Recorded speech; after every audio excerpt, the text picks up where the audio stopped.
In Custody by Anita Desai. Now, this video is really a very long video, and you find deep summary here.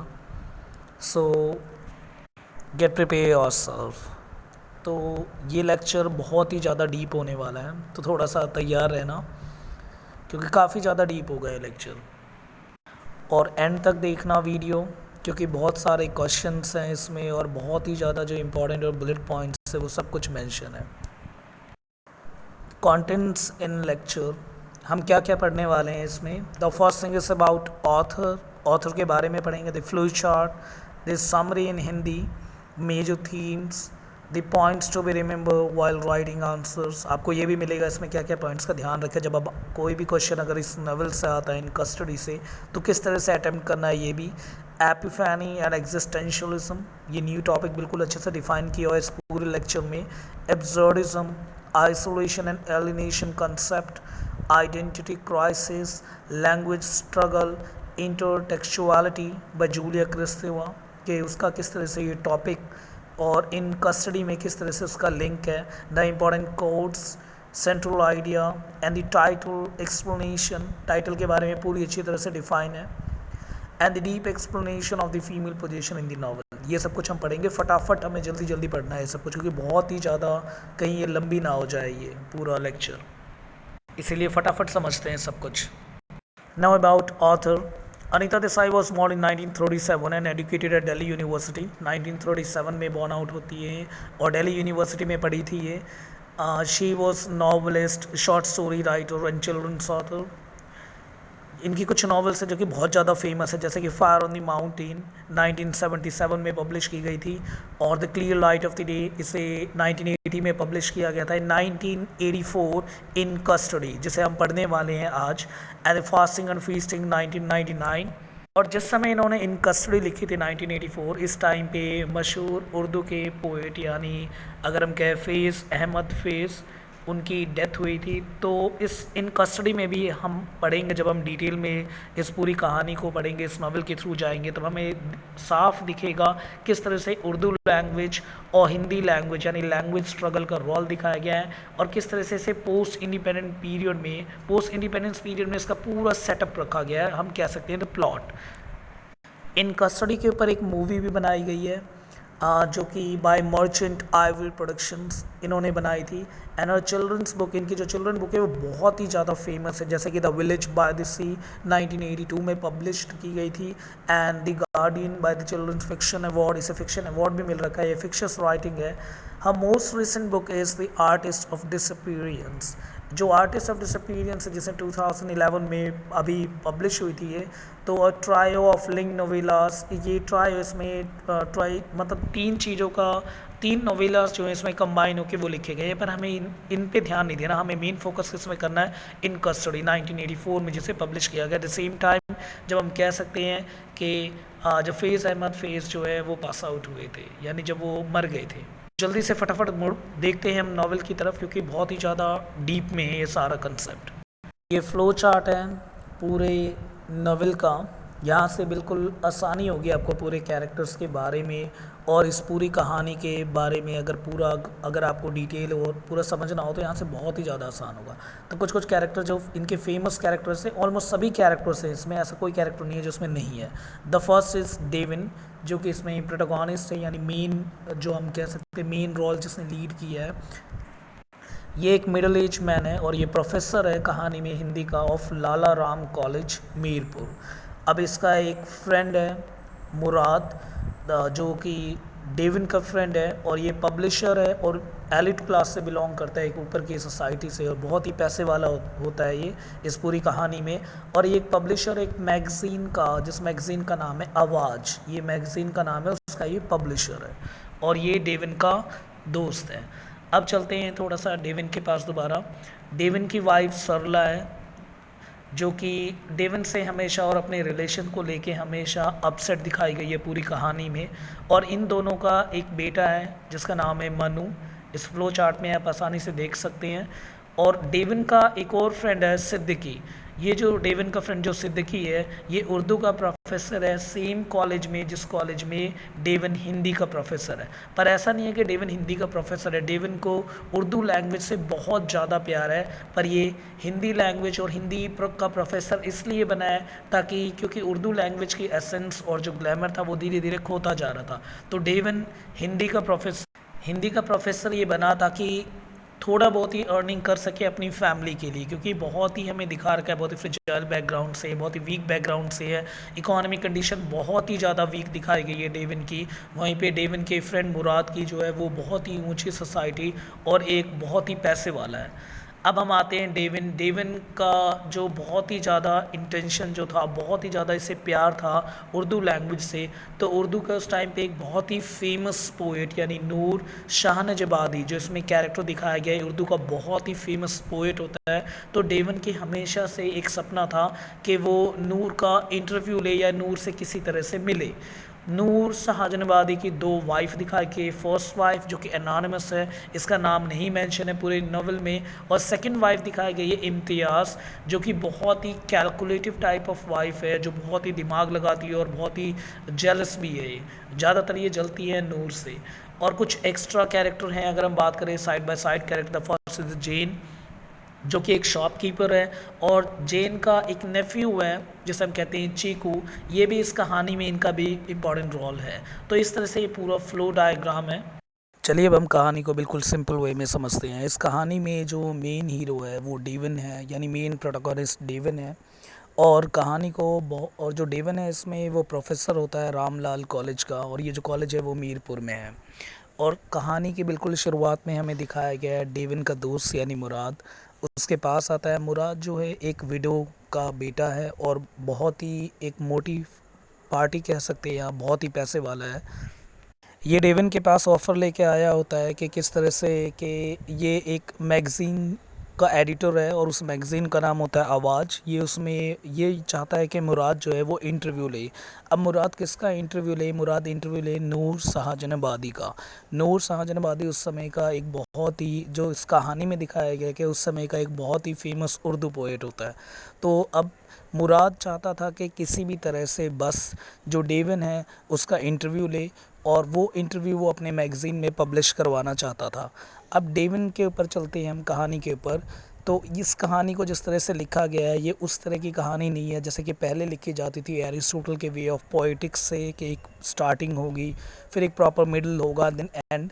इस कहानी में हम conscious और सब conscious stream से Virginia Woolf यानी modern writer, उनके थ्रू अगर हम जो है कहानी के डीप में जाते हैं, तो जब हम डेवन को देखते हैं तो डेवन से हमें ये पता चलता है, डेवन के माइंड से या कहानी के फ्लैशबैक सीन से। और अगर हम अनकॉन्शियस लेवल से देखें तो जो डेवन है, डेवन की वाइफ है इस पूरी कहानी में सरला, और जो दोनों का रिलेशन है वो बहुत ही ज़्यादा वीक है। वीक किस वजह से है? क्योंकि डेवन इकोनॉमिक वाइज उतना स्ट्रांग नहीं था, पैसे में बहुत ही इसके पास बहुत ही कम पैसे थे। इसी वजह से इसने उर्दू को छोड़ के, वैसे इसे उर्दू बहुत ज़्यादा पसंद था, ये एक आर्डेंट लवर था अगर हम कह सकते हैं उर्दू का। इसे उर्दू इतना ज़्यादा पसंद थी, इतनी ज़्यादा पसंद थी कि ये बहुत ही बड़ा फ़ैन था किसका? नूर शाहजहां आबादी का। ये उसका इंटरव्यू लेने के लिए पागल हो जाता है, पर इंटरव्यू लेने से पहले ये सोचता है कि किस तरह से इसे पैसे भी कमाने, क्योंकि घर में इसकी वाइफ सरला जो कि बहुत ही वीक हम कह सकते हैं इकोनॉमिक कंडीशन को फेस कर रही थी, और इसका जो बेटा मनु, हम कह सकते हैं कि डेवन जो है इसमें ना ही एक आइडियल फादर बन सका, ना ही एक वो आइडियल हस्बैंड बना, क्योंकि इकोनॉमिक वाइज बहुत ही वीक थे वो। अब इसके पास जब ऑफ़र लेके आया मुराद, एक तो फर्स्ट थिंग ये है कि डेवन का लव टुवर्ड्स नूर शाहजहां आबादी वो इसलिए था क्योंकि उसको बहुत ही ज़्यादा पसंद थी उर्दू लैंग्वेज, और साथ ही साथ उसे फाइनेंशियली भी थोड़ा बहुत ग्रो करना था ताकि वो अपनी फैमिली को स्टेबलाइज़ कर सके। तो इसलिए वो डिसाइड करता है, वो हाँ कह देता है। किसे हाँ कह देता है? वो मुराद को, कि मैं नूर शाहजहां आबादी का इंटरव्यू लूँगा और उसे मैगज़ीन आवाज़ में पब्लिश करवाऊँगा। अब इंटरव्यू का पूरा सेटअप जो रखा गया है वो चांदनी चौक में रखा गया है, बहुत ही कंजेस्टेड एरिया है, वहाँ जाके इंटरव्यू लेना था। और डेवन इंटरव्यू लेने के लिए पहुंचता है। जब डेवन इंटरव्यू लेने पहुंचता है तो उससे पहले डेवन के दिमाग में एक इमेज होती है कि नूर से मिलने जा रहा है वो इतना बड़ा उर्दू पोइट, जो कि उसका एक सपना था। और उसके साथ साथ उसके दिमाग में ये भी बात थी कि नूर का बंगला बहुत ही विशाल होगा और वहाँ पे अंदर बहुत ही ज़्यादा रोशनी और चमक होगी। पर जैसे ही जाते के साथ उसने देखा, कंडीशन बिल्कुल उल्टी थी। वहाँ पे अंदर बहुत ही अंधेरा, बहुत ही डूमनेस, डार्कनेस एंड ब्लीकनेस आप कह सकते हैं, बिल्कुल ही जो इन्वायरमेंट था बिल्कुल अपोजिट था। इस वजह से जो डेविन है उसकी वो मायूस हो गया और उसकी सैडनेस इतनी ज़्यादा बढ़ गई कि वो अंदर ही अंदर टूटने लग गया। उसे लगा कि ऐसा पोएट, इतना महान पोएट, और उसके घर की कंडीशन ऐसे, जब वो वहाँ पहुँचता है तो सब जो है वो अल्कोहल पी रहे होते हैं और सब दारू पी रहे होते हैं और कोई इधर गिरा होता है, कोई उधर गिरा होता है और बहुत ही बेकार कंडीशन में उनके घर की हालत थी। ये सब देख के जो डेवन है फाइनली डिसाइड करता है कि वो इंटरव्यू नहीं लेगा। पर जब वो एट फर्स्ट उससे मिलता है नूर से, नूर को कहता है कि मैं आपका इंटरव्यू लेने आया हूँ। किस वजह से? क्योंकि मैं आपने पिछले 15 सालों से कोई भी पोएम वोएम नहीं लिखी, ना आप सामने आए। तो इस टाइम पे अगर मैं इंटरव्यू लूँगा तो मैं आपका इंटरव्यू लेना चाहता हूँ ताकि मैं आवाज़ मैगज़ीन में उसे पब्लिश करना चाहता हूँ। तब नूर उसे कहता है, पहले साफ मना कर देता है कि नहीं, जिस लैंग्वेज की तुम बात करने आए हो, जिस पोएम की तुम बात करने आए हो, वो लैंग्वेज अब मर चुकी है, वो एक लाश बराबर लैंग्वेज है, तो मैं इंटरव्यू नहीं दूंगा। पर फाइनली जिस तरह से डेविन उसे रिक्वेस्ट करता है, नूर फाइनली मान जाता है। पर डेविन वहाँ से जब देखता है डेविन ऐसी हालत कि इतनी बुरी हालत हो रखी है और इतना बेकार कंडीशन है, तो वो सोचता है अब किस तरह से इंटरव्यू कंडक्ट करवाना चाहिए। लो वॉइस और आसपास की जो इन्वायरमेंट है वो एक ऐसी सूटेबल इन्वायरमेंट नहीं प्रोवाइड कर रही थी उसे, डेविन को, ताकि वो इंटरव्यू कंडक्ट कर सके। वो मुराद को कहता है कि मुझे एक आसपास माहौल सेट नहीं मिल रहा, इसीलिए मैं इंटरव्यू नहीं ले सकता। तो फाइनली मुराद उसे सजेस्ट करता है कि इंटरव्यू एक काम करो, ऑडियो फॉर्म में लो, in a form of recording form. तो उसके लिए टेप रिकॉर्डर लेके आओ। अब जो डेविन है उसकी फैमिली सिचुएशन बहुत ही ज़्यादा वीक थी। पहले ही उसके ऊपर इतना ज़्यादा वो जो था, उसकी हालत बिल्कुल नाजुक थी। ऐसे टाइम पे टेप रिकॉर्डर उस ज़माने में लेना और बहुत ही बड़ी बात थी। तो अब इसको समझ नहीं आ रहा था कि किस तरह से मैं वो टेप रिकॉर्डर लेके आऊँ। तो ये फाइनली अपने दोस्त से मिलता है। इसके दोस्त का नाम होता है इम्तियाज़ नहीं, इसके दोस्त का नाम होता है सिद्दीकी। सिद्दीकी सेम कॉलेज में प्रोफेसर होता है, उर्दू का प्रोफेसर, और वो हेल्प करता है किसकी? डेविन की। डेविन उसे कहता है कि मैं एक मशहूर उर्दू पोएट नूर शाहजहानाबादी का इंटरव्यू कंडक्ट करने वाला हूँ, मुझे कुछ फ़ंड चाहिए, तो क्यों ना तुम एचओडी से बात कर लो, हेड ऑफ़ डिपार्टमेंट से कॉलेज के, वो कुछ फ़ंड मुझे दे दे। तो वो किसी तरह से बात करके और फ़ंड का इंतज़ाम करता है और वो डेविन को देता है। डेविन उस फ़ंड को लेके वहाँ जाता है नूर का इंटरव्यू लेने के लिए। पर नूर के इंटरव्यू लेने से पहले वो टेप रिकॉर्डर, यानी जिसमें कि रिकॉर्ड कर सके वॉइस, उसे लेने जाता है। क्योंकि इकॉनमी कंडीशन बहुत वीक है, तो नूर जब वो वहाँ पहुँचता है, डेविन जब वहाँ शॉप पे पहुँचता है तो वहाँ शॉप ऑन मिलता है, शॉपकीपर मिलता है उसे, उसका नाम जेन होता है।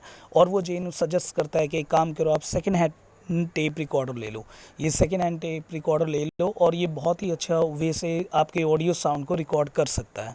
और क्योंकि डेविन जो है वो टेक्निकली चैलेंज था, उसे नहीं समझ आ रहा था कैसे रिकॉर्ड करते हैं, तो वो क्या कहता है कि आप क्या है, किसी को सजेस्ट कर दो जो कि इसे रिकॉर्ड कर सके या समझा सके। तो इस वे में अपने टेप रिकॉर्डर को बेचने के उसमें, और बहुत ही जो जेन है बहुत ही एक तरह से हम कह सकते हैं कैलकुलेटिव माइंड या एक बिज़नेस टाइप का इसमें दिखाया गया है हमें।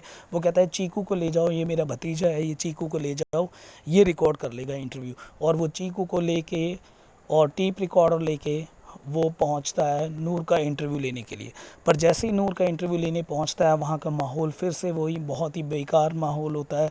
नाम से तो नूर शाहजहानाबादी नूर है, इट मीन्स रोशनी, पर घर की कंडीशन बिल्कुल अपोजिट है। तो एक तरह से आयरॉनिकल नेम है, इस पे क्वेश्चन आ सकता है।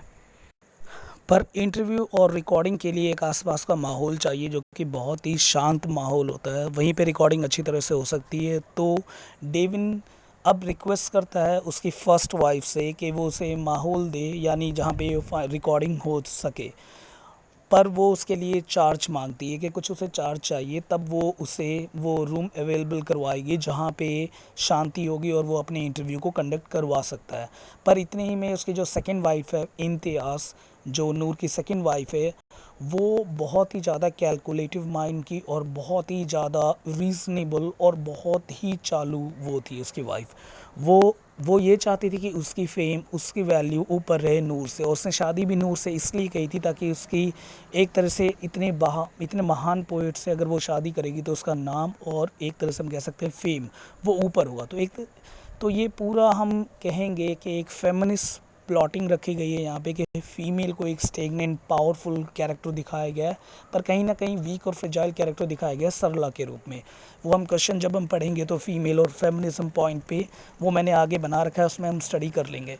तो अब बात यहाँ आती है, तो जो इम्तियाज़ होती है उसे बिल्कुल पसंद नहीं कि ये इंटरव्यू हो, क्योंकि वो अपने नाम और फेम चाहती थी कि वो फेमस हो।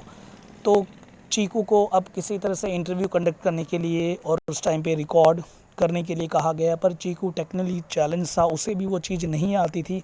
रिकॉर्डिंग होती है पर वो ट्रैश रिकॉर्डिंग होती है, उसमें कुछ भी मटेरियल जो होता है वैसा नहीं होता है, यानी मेन जैसे हम कह सकते हैं मेन स्ट्रीम टाइप का जो मेन हो उसमें एलिमेंट वो कुछ होता ही नहीं। तो इस तरह से ट्रैश रिकॉर्डिंग हाथ लगती है। अब जब डेविन के हाथ में वो रिकॉर्डिंग आती है, यानी वो ट्रैश रिकॉर्डिंग जिसमें कुछ नहीं है। इसमें एक और बात थी, जब डेविन रिकॉर्डिंग करने के लिए गया तो उसके जितने भी थे साइकोफैंट यानी उसके चेले और चापलूस जितने भी नूर के थे उसके उनको खाना खिलाना, उनके सब चीज़ का खर्चा वो डेविन देता था। और कॉलेज अथॉरिटी उनका एक तरह से वहाँ से भी जो उसने फ़ंड लिया था अब उनको भी जवाब देना था, क्योंकि रिकॉर्डिंग उन्हें दिखाना पड़ेगा कि तुम क्या रिकॉर्ड करके लाए हो, ये क्या मटेरियल है जिस पे तुमने रिसर्च किया है। अगर वो नहीं दिया तो वो पैसा भी इसी को भरना पड़ेगा। और उसके बाद इसकी फ़र्स्ट वाइफ से को इसने पे किया था। इस तरह से हम देख सकते हैं जो हमारा सेंट्रल कैरेक्टर डेविन वो और ज़्यादा डेप्थ में चला जाता है, उस सारा लोन जो है उसके ऊपर आ जाता है।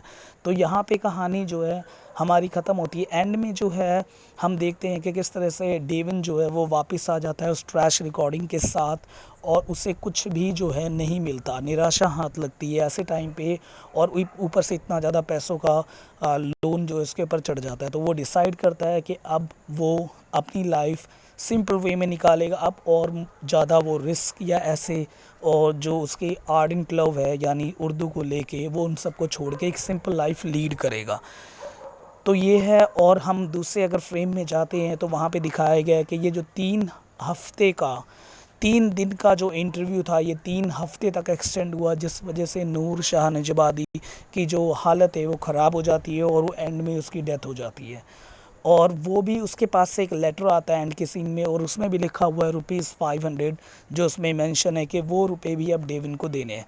इस तरह से पूरी कहानी यहाँ पे ख़त्म होती है, और ये है पूरी स्टोरी इन कस्टडी की। Now the next page is of summary.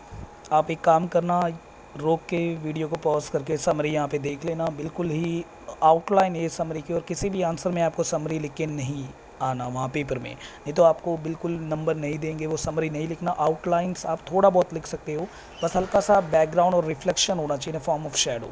तो हल्की सी समरी है ये, यहाँ पे आप इसे रोक के बिल्कुल अच्छी तरह से पढ़ लेना। ये सेम वही है जो मैंने आपको बताया, ये समरी बस यहाँ पे शॉर्ट फॉर्म में है। Now move to the major themes. कौन कौन से थीम्स इसमें मेन है? First is identity and language, the second is post partition. पूरी राइटिंग ही पोस्ट पार्टीशन की है कि पार्टीशन के बाद का पूरा सीन दिखा रखा है, यानी पूरा अगर हम प्लॉट की बात करें तो पोस्ट पार्टीशन पे है, जहाँ पे हमें दिखा रखा है about the language and the perishability of the language, specially Urdu, जिसकी वैल्यू धीरे धीरे हम कह रहे थे बिल्कुल ही ख़त्म होती जा रही थी। Now Hindi and Muslim poetry, and the next one is social and cultural replication of politically independent India, यानी सोशल और कल्चरल पर्सपेक्टिव दिखाया गया है इंडिपेंडेंट इंडिया का। और उसके बाद next is about the poetry, specially Urdu poetry, and the language Urdu and Hindi language, and the culture and the decadence and identity conflict between the fantasy and reality. ये सब मेजर थीम्स है जो आप ऐड कर सकते हो आंसर राइटिंग में। Now the next is an important thing जो आपको आंसर राइटिंग में, और वैसे भी ध्यान रखना है पेपर में वो ऐसे ऐसे टर्म्स डालते हैं कि एपिफैनी डाल देंगे क्वेश्चन में, या किसी भी तरह से या describe from the point of the epiphany, ऐसे वो डाल सकते हैं। तो आपको पता होना चाहिए एपिफैनी का मतलब क्या है और इस पूरी राइटिंग में एपिफैनी कहाँ यूज़ हुआ है। तो एपिफैनी को एक बारी हम समझते हैं क्या। In literary terms an epiphany is that moment in the story where character achieve realization, awareness और a feeling of knowledge after which the events are seen through the prism of this new light in the story. यानी ये simple एक ऐसी चीज़ जिसके बाद जो हमारा जो कैरेक्टर है उसे पता चल जाए, उसे रियल में पता चल जाए कि लाइफ में इस चीज़ की वैल्यू है कि नहीं है, या वो एग्जैक्ट पता कर सके कि इस चीज़ की वैल्यू है कि नहीं है लाइफ में। जैसे कि अगर हम बात करें कि उर्दू लैंग्वेज की, अगर हम इसमें देखते हैं, अगर हमारे पास दो सेंट्रल हीरो दिखाए गए हैं, द फर्स्ट इज़ द देवन। अगर हम देवन की साइड से देखते हैं तो उसका जो अपनी लाइफ को लेके जो मोटिव था, और वो जो किस तरह से सोच रहा था कि वो एक उर्दू पोइट्री को यानी नूर की आवाज़ को मैगज़ीन आवाज़ में पब्लिश करवाएगा, और किस तरह से वो अपनी लाइफ को लीड कर रहा था कि हमेशा अपने सपनों के लिए जी रहा था। पर एंड में वो फाइनली डिसाइड करता है कि वो अपनी लाइफ सिंपल वे में लीड करेगा, और अपनी जितनी भी चीज़ें हैं वो सब कुछ को छोड़ देता है। तो this is a part of epiphany, कि उसने जो सोचा था लाइफ में पहले कि मैं ऐसे करूँगा, मैं उर्दू की पोइट्री को पब्लिश करवाऊँगा और नेम एंड फेम मेरे को दोनों मिलेगा, पर एंड में बिल्कुल क्रिस्टल क्लियर हो गया, प्रिज्म की तरह हमें पता चल गया कि रियल में हुआ क्या। तो this is a part of epiphany. और ऐसे ही हमें सेम पता चलता है नूर शाहजहानबादी के बारे में। उसका र्यूमर इस तरह से फैला हुआ था कि वो महान पोएट है, उसके घर में काफ़ी आलीशान बंगला है उसका, और काफ़ी वो हम कह सकते हैं कि एलिट क्लास यानी एक शान और शौकत वाली लाइफ वो जी रहा है। पर जब हम रियल में जाते हैं कहानी में, तो थ्रू डेविन हमें ये पता चलता है कि रियलिटी में चीज़ है क्या। तो यहाँ पे भी एपिफैनी है। पहले हमें चीज़ जो कुछ और लग रही थी, बाद में हमारे आगे वो चीज़ क्लियर हो गई बिल्कुल। तो this is a part of epiphany. अब एक बार देख लेते हैं epiphany in custody. It should be said to the credit of Desai that she has created for the first time in the Indian English fiction a figure like Noor, a poet born out of the nervousness, impatience and regret, and the lecturer like the Devin who comes alive with this fragmented personality. तो हमें नूर के through और second thing जो है Devine के through हमें ये पूरा दिखा दिया गया कि एक रियलिटी क्या है और एक्सपेक्टेशन क्या है। हम जो एक्सपेक्टेशन से रियलिटी पे आते हैं, this is a part of epiphany. यही पूरा एक हमारा, अगर हम डिटेल में अगर बात करें तो इसी को एपिफैनी कहते हैं। तो अगर पेपर में आए एपिफैनी की पॉइंट ऑफ व्यू से, तो आपको यही चीज़ टच करना है। From that part of the expectation now you have to drift your answer towards that of किसकी तरफ हमें लेके जाना है, to that of reality. Now the next and very very important is you can say existentialism. यहाँ से question 90% chances है आएंगे। यानी आपसे ये पूछेंगे illuminate in custody novel from existentialism point of view. इस तरह का क्वेश्चन वो कुछ डालेंगे। तो हम एक बार जल्दी फटाफट समझते हैं एग्जिस्टेंशियलिज्म का मतलब क्या होता है। तो अगर हम नॉर्मल अगर वे से समझें इन सिंपल लैंग्वेज, एग्जिस्टेंशियलिज्म जो थे, वो एग्जिस्टेंशियलिस्ट जितने भी थे वो बिलीव करते थे कि हर इंसान जो होता है वो फ्री होता है और उसे अपनी रिस्पॉन्सिबिलिटी खुद लेनी है, खुद अपनी रिस्पॉन्सिबिलिटी लेनी है, और उसे अपनी आज़ादी और मेहनत और एक्शन और अपनी फ्रीडम, इन सब से अपने आप को ऊपर उठाना है जो उसकी दरिद्र हालत है। अगर हम थोड़ा सा डीप में जाते हैं तो हम इस तरह से समझते हैं कि हमें पता है कि जिस टाइम की राइटिंग है या जिस टाइम ये पूरी लिखी गई नावल, हम फर्स्ट वर्ल्ड वॉर और सेकंड वर्ल्ड वॉर के बाद अगर हम देखें पूरी नावल को, तो हम ये साफ पता कर सकते हैं कि इंसानियत या हमारा जो भगवान से जो था हमारा भरोसा उठ चुका था। अब हम सिंपल थियोसेंट्रिक यानी भगवान के पॉइंट ऑफ व्यू से, थियोसेंट्रिसिज्म से हम होमोसेंट्रिक पॉइंट ऑफ व्यू पे आ गए थे कि इंसान और ये सब कुछ। यानी पहले लोगों को ऐसा लगता था कि जो हम इंसान है वो भगवान के बनाए हुए एक ऊंची संरचना है, हम भगवान के चेहरे हैं धरती पे। इसे होमोसेंट्रिसिज्म, इसे थियोसेंट्रिसिज्म कहा गया। फिर बाद में जब वर्ल्ड वॉर में देखा कि एक इंसान दूसरे इंसान के अगेंस्ट खड़ा है, एक इंसान दूसरे के अगेंस्ट जो है न्यूक्लियर वेपन्स यूज़ कर रहा है, तो इस वजह से लिटरेचर में एक नई मूवमेंट निकल के आए। This is called existentialism. It means हमें खुद की केयर खुद ही करनी है, कोई और हमारी केयर नहीं कर सकता और ना ही भगवान जो है वो हमें बचाएंगे। हमारी मेहनत, हमारी आज़ादी, हमारे सोचने का तरीका ही हमें बचा सकता है। यही एग्जिस्टेंशलिज्म है। एग्जिस्टेंशलिज्म फर्स्ट वर्ल्ड वॉर और सेकेंड वर्ल्ड वॉर के बाद लिटरेचर में एक न्यू वे लेके आया, new way of thinking and judging the different perspective in field of literary composition. कई राइटर्स इससे जुड़े। उसी में अनीता देसाई की जो राइटिंग है इन कस्टडी, ये एक्सेलेंट एग्जांपल है। अगर हम बात करें तो एग्जिस्टेंशलिज्म की, अगर हम इसमें देखें कैरेक्टर डेविन, अगर डेविन को देखें तो उसके जितने भी एफर्ट है या जो भी वो मेहनत कर रहा है, तो उसके एक्शंस और उसकी जो मेहनत है और उसकी जो फ्रीडम है, हर चीज़ को वो जो है स्टार्टिंग से नॉवल में दिखाया गया है किस तरह से वो अपने लिए जी रहा था। उसको फैमिली की परवाह नहीं थी। ये हमने देखा कहानी में कि जो मनु है, इनका जो बेटा था, और जो सरला है, वो इकोनॉमिक कंडीशन फ़ील कर रहे थे, वीक इकोनॉमिक कंडीशन फ़ील कर रहे थे। मतलब उनके पास पैसों की बहुत ज़्यादा कमी थी। तो ऐसे कंडीशन में इंसान को अपनी फैमिली को कुछ मनी अर्न करके देना चाहिए, यानी उसे फाइनेंशियली बिल्ड करना चाहिए। पर वहीं जो डेवन है वो अपनी ड्रीम के लिए जी रहा था, अपनी लाइफ में अपनी फ्रीडम के लिए, और अपने आप को उठा रहा था ठीक उसी तरह से जैसे ये after first and second world war जो है हम सब का भरोसा जो है भगवान और ह्यूमैनिटी पे, जिसे हम कहते हैं एक तरह से इंसानियत, ये सब कुछ ख़त्म हो चुका था और इंसान अपने आप को उठाएगा, यानी अपने आप को एब्सर्डिज्म से उठाएगा, यानी एक बिल्कुल ही निचले सतह से, यानी वो सिर्फ अपने लिए काम करेगा, अपने सपनों को जिएगा। तो यही एग्जिस्टेंशलिज्म है। अब हम देख लेते हैं एक बारी क्या क्या है इसमें mention. Now, existentialism is a movement in philosophy and literature that emphasizes individual existence, freedom and choice. यही मैंने बताया था आपको कि individual existence, freedom और choice, इसी पे मेन फोकस है existentialism का। जैसे कि हमें देखा है डेविन, इतना डमनेस और डार्कनेस और डिस्पोनेंसी और सैडनेस के बीच में भी जो हमारा सेंट्रल कैरेक्टर है, वो कहीं ना कहीं अपनी ड्रीम और अपने आप को एक ऊपर लेवल पे उठाने के लिए काम कर रहा था। इसी को कहते हैं existentialism. It focuses on the question of human existence and the feeling that there are no purpose और explanation at the core of existence.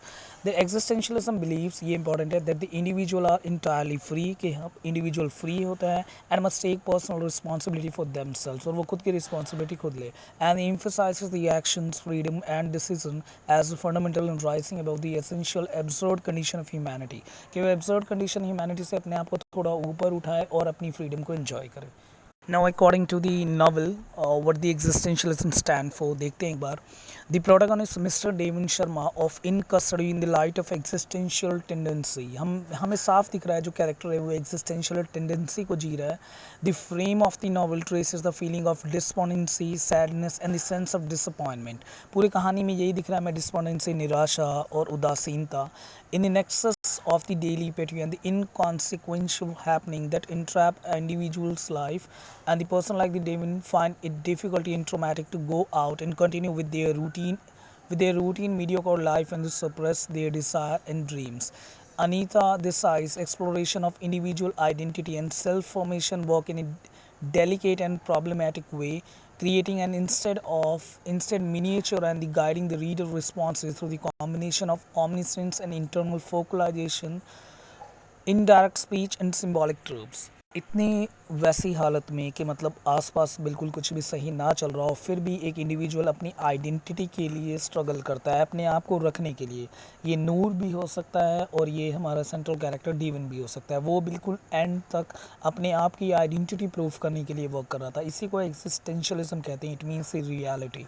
Thus, Anita Desai has carved a niche owing to her particular attention towards psychological insight and existential concern, which are clearly manifested in delineating the pitiable plight of the Devon. Keywords, अगर हम बात करें तो यही दिखाया गया है इसमें कि किस तरह से जो अनीता देसाई ने एक कैरेक्टर को बिल्कुल तराशा है अच्छी तरह से, कि वो उसके साइकोलॉजिकल इंसाइट को, उसके एग्जिस्टेंशियल कंसर्न को, कि किस तरह से दिमाग से भी वो नहीं हार रहा था एंड तक, और अपनी कंसर्न को यानी अपनी आइडेंटिटी को प्रूफ करने के लिए वो एंड तक जो है इस पूरी कहानी में लड़ता रहा। पर एंड कीवर्ड्स अगर हमें इसमें पता चले तो एग्जिस्टेंशियल है, डिस्पोंडेंसी है, प्रैग्मेटिक है, रियलिज्म है, जो कि अनीता देसाई ने इन कस्टडी में हम सबके सामने रखा। ये बहुत ही एक तरह से हम कह सकते हैं कि बहुत ही सिंपल वे में एग्जिस्टेंशियलिज्म को हमारे आगे रखा गया, इतने डीप कंसेप्ट को। ये कहीं न कहीं उन राइटर्स के लिए या उन लोगों के लिए जो पूरी अपनी लाइफ में मेहनत करते हैं पर वो कभी मेन स्ट्रीम में नहीं आ पाते। अपनी आइडेंटिटी को वो सामने रख ही नहीं पाते।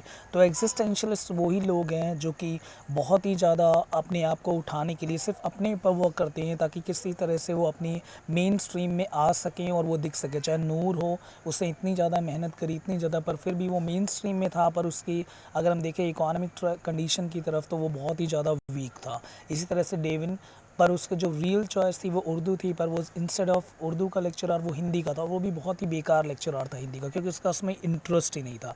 तो यही वो मेन स्ट्रीम से दूर थे। यही एग्जिस्टेंशलिज्म का पूरा कंसेप्ट है। होप सो आपको समझ आया होगा। Now the second major concept of in custody, अब second major concept क्या है? ये 3 terms जो ये भी बहुत इंपॉर्टेंट है। First is isolation, second is alienation and third is absurdism. Isolation का मतलब अकेला, बिल्कुल दुनिया से दूर रहना। एलिनेशन का मतलब यही है अपने आप को एनरोल नहीं करना सोसाइटी में और सोसाइटी से दूर रहना, जो सोसाइटी को एक तरह से मीनिंगलेस बताना। एब्सर्डिज्म भी यही एक तरह से सोसाइटी को कुछ नहीं समझना। लाइफ की अल्टीमेट रियलिटी ये नहीं है अबाउट द मटेरियल वर्ल्ड, बल्कि लाइफ की अल्टीमेट रियलिटी है डेथ। तो इस तरह की सोच जो है वो इन कस्टडी में किस तरह से रखी गई है। Anita Desai in custody in a maze of existentialism show the tumultuous pathos that fitted the subaltern existential struggle engulfing the life of Devon is in custody। एक तरह से सबाल्टन स्टडी है। सबाल्टन कौन होते हैं? ऐसी जातियाँ जो कि मेन स्ट्रीम में जिन्हें कनेक्ट किया ही नहीं गया हो, यानी ऐसी जातियाँ जो कि पिछड़ गई है, जिनको वो हक नहीं मिलता लाइफ का। तो एक तरह से उस तरह की राइटिंग है, क्योंकि डेवन भी एक सबाल्टन दिखाया गया है जो कि मेन स्ट्रीम में कभी जिसे इंक्लूड ही नहीं किया गया। तो ये जो सबाल्टन है इसे गायत्री चक्रवर्ती स्पीवक इसने फाइनली जो है मेंस वो लेके आई इन अ फील्ड ऑफ, अगर हम बात करें कास्ट में, तो यही लेके आई थी जिन्होंने फाइनली बताया कि ऐसी जाति है जो कि मेन स्ट्रीम से दूर है। तो हम ये भी बात कर सकते, हम कह सकते हैं जो डेविन है इसमें एक ऐसे वो दिखाया गया है जो सेंट्रल कैरेक्टर है, इसने इतनी मेहनत करी अपने आप को इम्प्रूव करने के लिए, पर फिर भी ऐसे लोग जो कि रात दिन लगे रहते हैं वो कभी मेन स्ट्रीम में आ ही नहीं पाते। The crux of the problem is that is the existential absurdity, a sense of disorientation and the confusion in the face of apparently meaningless world। तो वो ये इनका मतलब सिंपल है, मीनिंगलेस। तो जो सेंट्रल कैरेक्टर डेविन वो दिखाया गया कि उसके हिसाब से जो वर्ल्ड है वो एक मीनिंगलेस है, क्योंकि उसने सिर्फ अपने आप पे काम करा। उसका मानना था कि जो लव है, love towards language, love towards poetry is the ultimate reality, is the outright truth, पर जो कि एंड में नहीं निकला। तो एंड में जो हम कह सकते हैं कि एब्सर्डिज्म और आइसोलेशन और एलिनेशन का कंसेप्ट जो है वो ट्रू आता है, इसमें ट्रुथ है, जो कि this existential crisis leads to complete desolation void giving him a sense of complete isolation. आप ये सब कुछ नोट कर लेना, इसको पेपर में लिखा ना, ये सारी लाइन्स इंपॉर्टेंट है। Now isolation and alienation from the socio cultural spheres generate a sense of freedom, a liberty that guides him to action. अगर आइसोलेशन और एलिनेशन की अगर हम बात करते हैं, यानी अकेलापन और समाज से दूर रहना, यही एक तरह का सेंस ऑफ फ्रीडम है जो कि तुम्हें इतनी आज़ादी देती है कि तुम एक नई सोच रखो, एक नए एक्शन को ले सको। जिस तरह से डेविन हम कहें कि वो समाज से काफ़ी दूर था, इसीलिए वो एलिनेटेड था, आइसोलेट था, इसी वजह से वो अपने वर्क पे काम कर रहा था, इट मींस उर्दू पोइट्री और उस इंटरव्यू पे। इसी तरह से नूर को भी कहीं ना कहीं दिखाया गया है कि वो आइसोलेट होना चाहता था, एलिनेट होना चाहता था सोशल फ्रेम से, ताकि वो किसी तरह से वापस अब उर्दू पोइट्री को इनलाइव कर सके।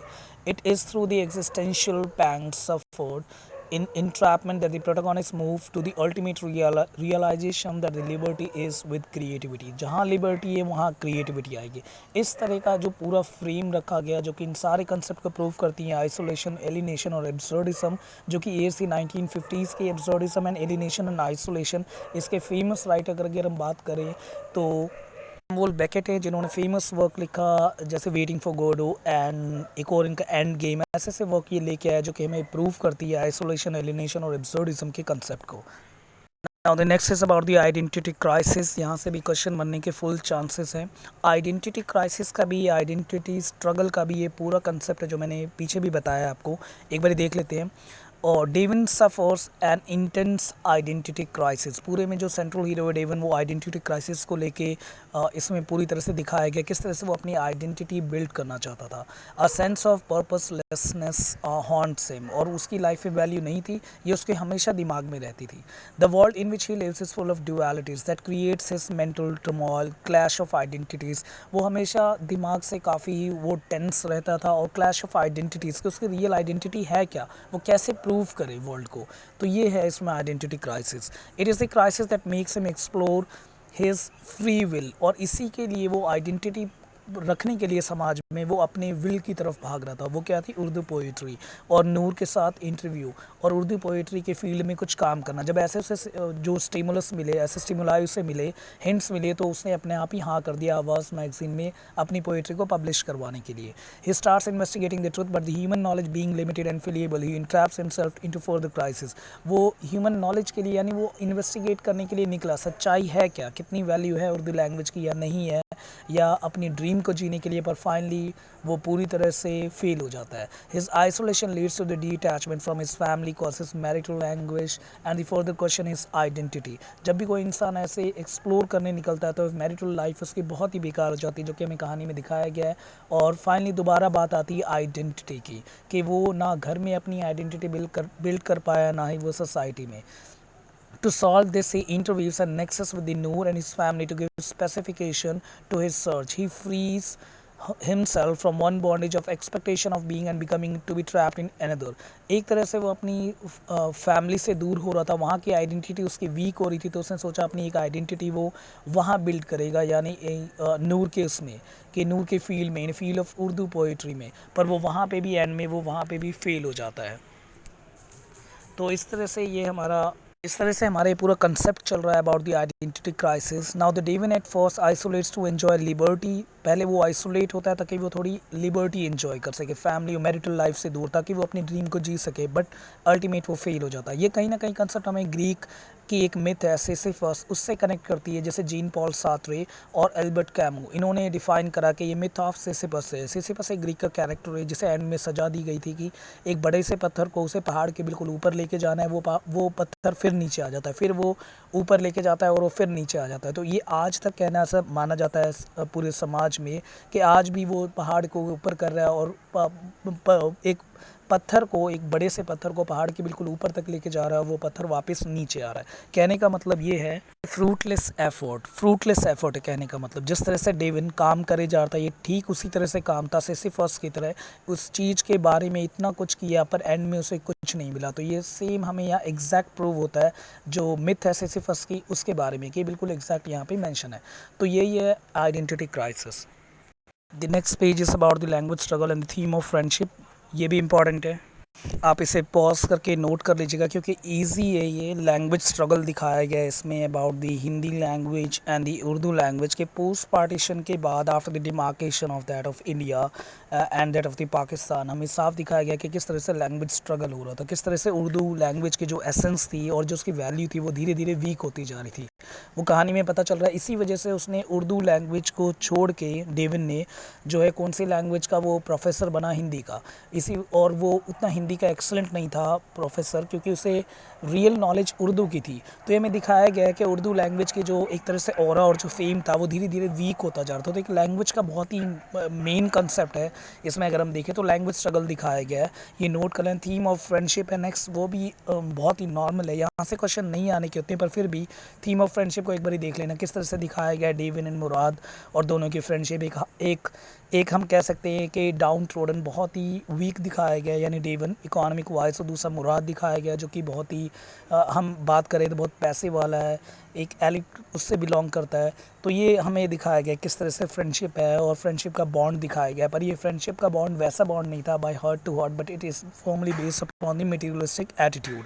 ये एक तरह से पूरा हम कह सकते थे कि मुराद बहुत ही हमें इसमें कैलकुलेटिव मैन दिखाया गया था, एक ट्रू बिजनेस मैन। वो बस डेवन की फ्रेंडशिप का यूज़ करके, और उसे पता था डेवन की कमजोरी क्या है, उर्दू लैंग्वेज, उसका यूज़ करके वो अपनी मैगज़ीन को बहुत ही ऊपर लेके जाना चाहता था। क्योंकि नूर ने पिछले 15 साल से कोई पोएट्री नहीं लिखी, और इसके बावजूद भी अगर ट्रैश रिकॉर्डिंग एंड में वो मांगता भी है डेवन से डेविन से कि वो ट्रैश रिकॉर्डिंग दे दो, पर डेविन मना कर देता है क्योंकि वो उसकी मेहनत थी और उसे पता, कहीं ना कहीं उसे पता चल जाता है कि मुराद किस तरह से इसका यूज़ करेगा और वो अपने आप को एक तरह से एक्सेलरेट करेगा अपने आप को एक ऊंचाई तक इन फील्ड ऑफ हम कह सकते हैं मनी। तो वो पैसे कमाने का जरिया बना लेगा इसे, इस रिकॉर्डिंग। तो डेवन एंड में मना कर देता है कि मैं रिकॉर्डिंग नहीं दूंगा। तो यहाँ से हमें पता चलता है कि फ्रेंडशिप वैसी फ्रेंडशिप नहीं दिखाई गई है जैसा हम समझ रहे हैं, बल्कि ये एक तरह से पूरा कंसेप्ट ऑफ फ्रेंडशिप को दूसरी तरह से दिखाया गया है, मटीरियल वे से, जो आज की मॉडर्न वर्ल्ड जिसे हम कहते हैं, जो आजकल के ज़माने में चल रहा है 21st सेंचुरी और जिसमें हम रह रहे हैं, या फाइनली वो ऐसा ही कुछ है।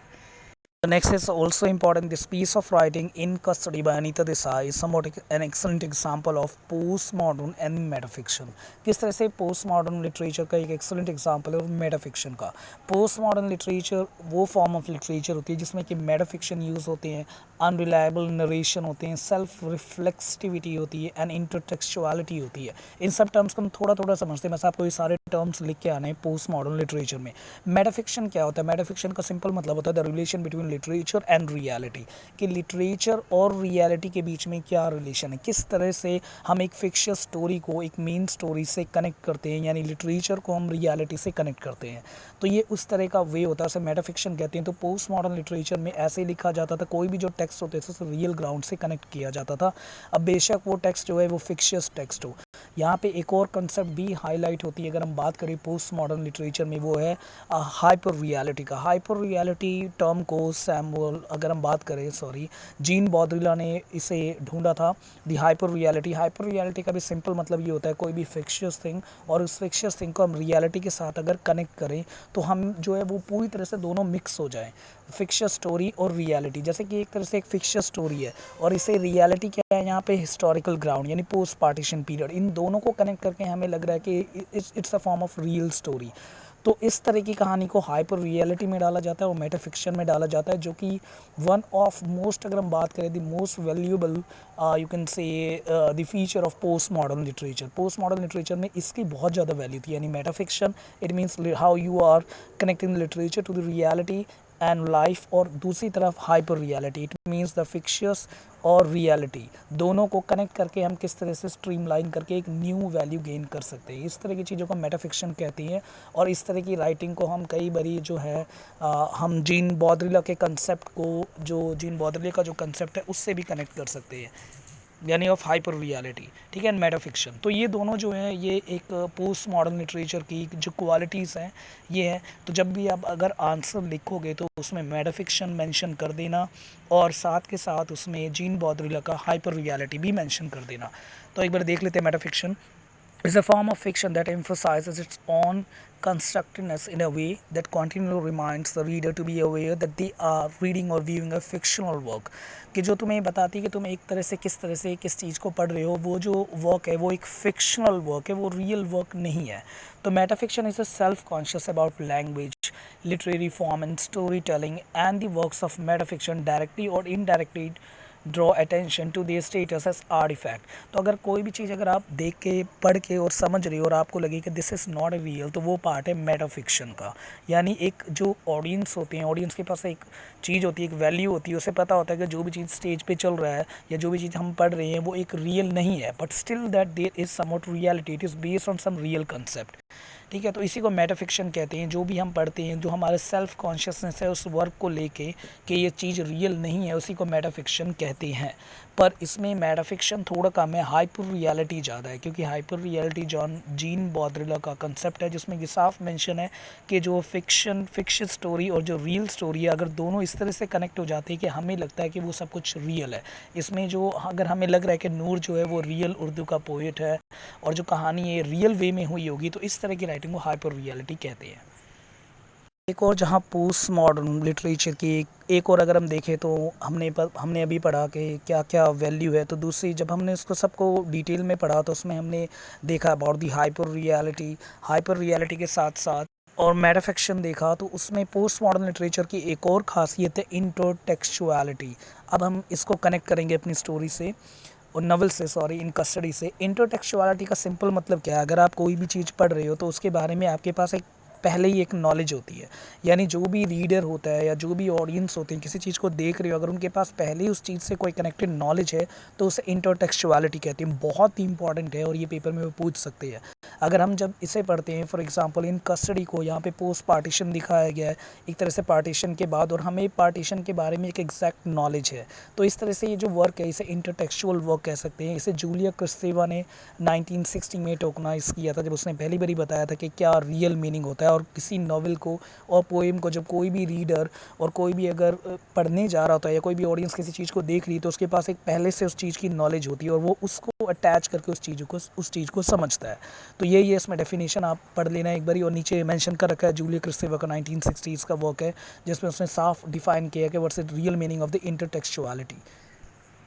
नेक्स्ट है अबाउट द इम्पॉर्टेंट कोट्स जो इसमें यूज़ हुए हैं। बहुत ही ईजी है और बहुत ही सिंपल लैंग्वेज में लिख रखा है, तो आप प्लीज़ इसे देख के नोट कर लेना और एक बारी पढ़ लेना, आपको समझ आ जाएगा। इन केस अगर आपको कोई डिफ़िकल्टी तो आप नीचे कमेंट कर सकते हैं।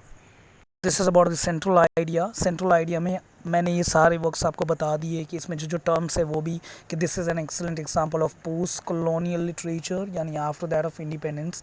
हम ये कह सकते हैं पोस्ट कॉलोनियल लिटरेचर को, जब हम सब ने एक तरह से आवाज़ उठाई थी against that of the colonialisation, against that of the English language. तो एक पोस्ट कॉलोनियल वर्क भी है क्योंकि हमें इसमें इंग्लिश लैंग्वेज की का कोई वो नहीं दिख रहा कि किस तरह से इंग्लिश लैंग्वेज जो है हम सबको सप्रेस कर रही है। यहाँ पे जो मेन है, एक तरह से हम अगर हम कहें कि दो चीज़ के बीच में बात चली about the Hindi language and the Urdu language. इसमें इल्यूजन का कंसेप्ट है जिसे एलिनेशन कह सकते हैं, और वो ये मेटाफिक्शन, ये सारा कुछ यूज़ है। अगर उन सारों को कंबाइन करके अगर आप लिख दोगे तो बहुत अच्छे नंबर आएंगे, नहीं तो फिर आप ये भी लिख सकते हो। ये भी सेंट्रल आइडिया है, इसे नोट करके इसे भी पॉज करके नोट कर लेना, ये भी बहुत इंपॉर्टेंट है। Now here is about the title in custody. Title पे क्वेश्चन आ सकता है।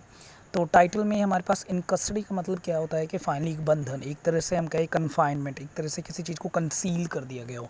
तो यहाँ पे 3 मेन कैरेक्टर्स है। अगर हम मेल पॉइंट ऑफ व्यू से देखें, from that of the patriarchy system, from that of male point of view, simple अगर हम कहें कि मेल कैरेक्टर को अगर मेन मान के चले तो हम देखें, तब हम देखते हैं कि इन कस्टडी का मतलब क्या है। बाकी फीमेल से रिलेटेड लास्ट के 2 या 3 पेजेस मैंने डाल रखे हैं जो कि फेमिनिज्म और फीमेल पॉइंट ऑफ व्यू से बिल्कुल अच्छी तरह से वेल डिफाइंड है। तो एक बार देखते हैं कन्फाइन मतलब इन कस्टडी जो 3 मेन कैरेक्टर हैं इनके हिसाब से क्या है। तो इसमें जो 3 कैरेक्टर हैं, फर्स्ट डेवन जो कि प्रोटोगोनिस्ट है, एंड सेकंड जो हमारे पास है यानी मुराद, और उसके बाद नूर। डेवन को अगर देखें तो वो कस्टडी में क्या है, उसके लिए कस्टडी क्या है कि the first thing is about that he teaches Hindi, कि वो हिंदी पढ़ाता है, पर उसका पैशन क्या है उर्दू पोइट्री को लेके।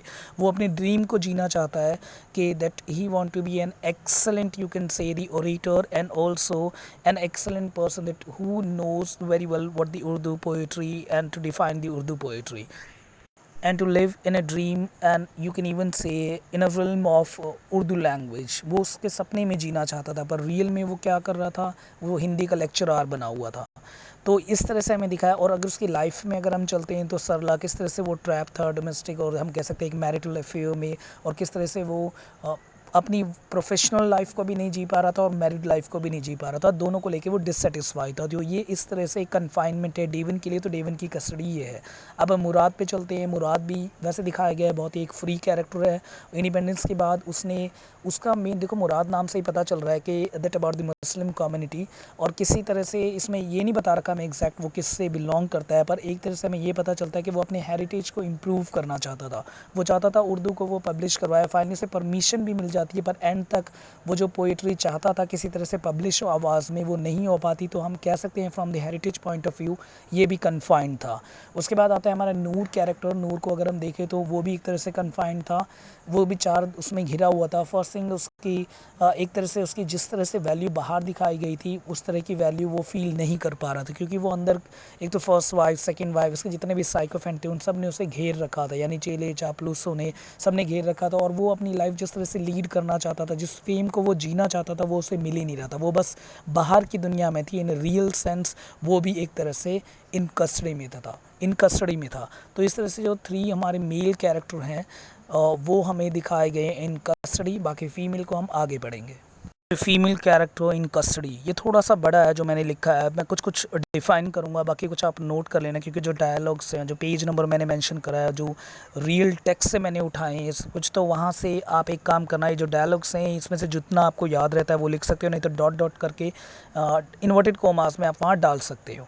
तो चलो देखते हैं फीमेल कैरेक्टर की अगर हम बात करें इन कस्टडी में, तो हम कह सकते हैं कि दोनों तरफा, कई जगह हमें ये दिखाया गया कि फ़ीमेल कैरेक्टर बहुत ही स्टॉन्च है, बहुत ही ज़्यादा स्टेगनेंट, पावरफुल और वेलियंट दिखाए गए हैं, तो कई जगह ये दिखाया गया कि फीमेल कैरेक्टर बहुत ही फ्रिजाइल, वीक और मीक है।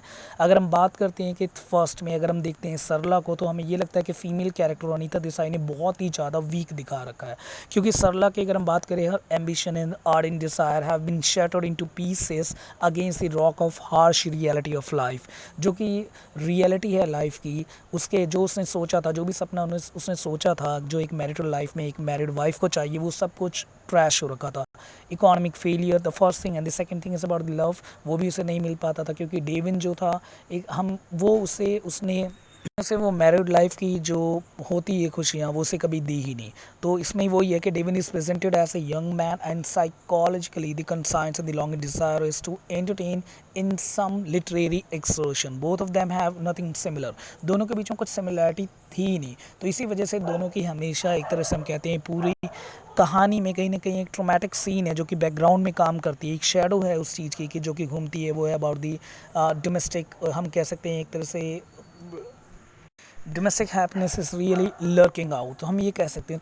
तो एक इंपॉर्टेंट क्वेश्चन यहाँ से ये भी बनता है that this is an excellent example of melodrama, ये मेलोड्रामा का भी कुछ सीन है पर उतना नहीं है, पर इन्हें बैकग्राउंड हम कह सकते हैं मेलोड्रामा का मतलब यही होता है जहाँ पे हस्बैंड और वाइफ कोई आपस में लड़ रहे हो, जिनकी बन ना रही हो, मन मुटाव चल रहा हो, this is part of the melodrama. तो ये मेलोड्रामा का भी एक एग्जाम्पल है, ये भी ध्यान रखना। तो यहाँ पे आप इस चैनल में बहुत कुछ सीख सकते हो और किसी भी वे में आप पीछे नहीं रह सकते। Now Sarla is shown as unlucky women who undergoes from the modifying sense of disregard of the companionless, ये सब कुछ मेंशन है उसके बारे में, सरला के बारे में कुछ कुछ डायलॉग्स भी हैं, ये आप नोट कर लेना।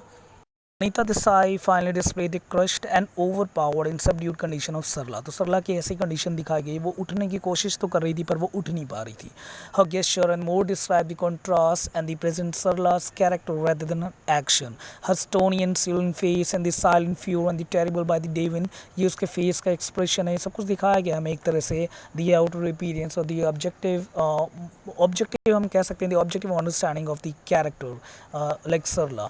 तो she is presented as the picture of an abandon and the alienated wife, ऐसे ही दिखाई गई है वाइफ जो कि अबैंडन यानी अकेले और एलिनेशन फील में वाइफ की वो दिखाई, किस तरह से वो अकेले रहती थी। तो ये हमारे पास एक एक्सलेंट एग्जांपल है अगर हम बात करें कि फ़ीमेल पॉइंट ऑफ राइटिंग से, कि किस तरह से फ़ीमेल को हमेशा से ही एक तरह से निगलेक्ट किया गया, उन्हें मेन स्ट्रीम में नहीं रखा गया। तो ये एक फेमिनिज्म या हम कह सकते हैं एक फ़ीमेल पॉइंट ऑफ राइटिंग से बहुत ही इंपॉर्टेंट है। तो Anita Desai become the voice of those mute miseries and the helplessness of the millions and the married women crushed by the existentialist problem and trying situation who never raised their voice against the male dominated society. This is very important, इसे लिख के आना अगर female point of view से question आया तो। The Sarla is also a tormented wife and her predicament means situation is caused by the temperamental incompatibility. As a wife, the Sarla is least affected with her husband's work and the comfort the society that she is good wife, but the understanding which links and brings closer to two souls is lacking in her completely. तो मैंने पहले कहा था एक soul to soul love नहीं दिखाया गया इसमें, कि बस ये दिखाया गया किस तरह से जो इसका सेंट्रल कैरेक्टर है यानी डेवन, वो अपने आप को बिल्ड करने के लिए निकला था। इट मीन्स वो किस पे काम कर रहा था, that he is working on the existentialist concept, और इस वजह से हमें दिखाया कि एक मैरिटल लाइफ एक तरफ से बिल्कुल कोने में लगा रखी थी, कि मतलब वो मैरिड लाइफ उनकी हैप्पी नहीं चल रही थी। तो Sarla has much dreamed about her life and the family and expects those dream to be filled by Devon, but when these dreams are unfulfilled and shattered, she becomes hostile and ironical. तो इसी वजह से वो ironical होगी, ताने मारती थी वो। तो Deven also has no courage to face the real and the harsh realities of life, Deven भी वहीं पे नहीं कर पाता क्योंकि वो अपनी आइडेंटिटी को प्रूव करने के लिए निकला था। द फर्स्ट आइडेंटिटी मैंने बताया आपको is that to be a good husband और to be a good father, और सेकेंड क्या था is the identity for the outer world. तो like a coward he escapes from his duties as a husband as well as father। तो ये कुछ line से ये भी नोट कर लेना।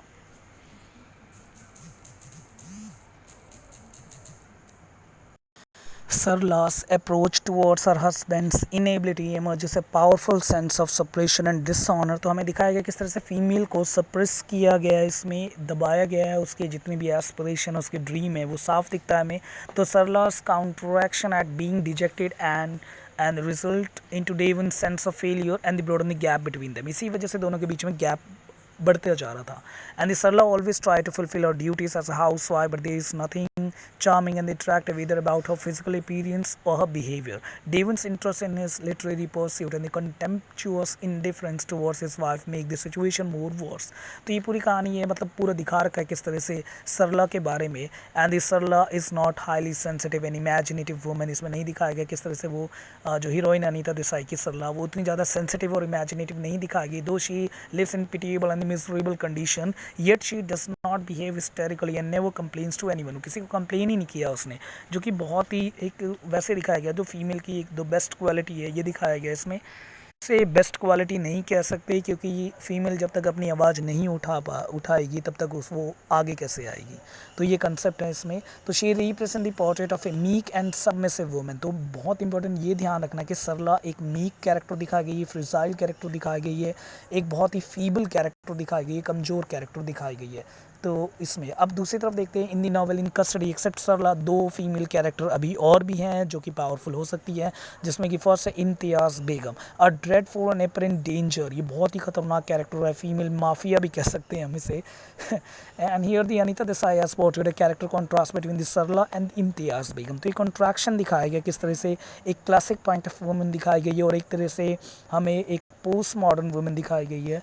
वुमेन को 1922 में फाइनली राइट टू वोट मिला, उसके बाद जो फेमिनिज्म है बिल्कुल उभर के आई सबके सामने, फीमेल जो इन फील्ड ऑफ राइटिंग आगे आई। तो हमें इसमें दिखा रखा है कि इम्तियाज़ बेगम की उससे कि किस तरह से ये एक तरह से बहुत ही स्टांच कैरेक्टर दिखाई गई है। तो Sarla seems to be a very modest woman while you can find the Imtiaz Begum is an intense savage and enrage you can see the character.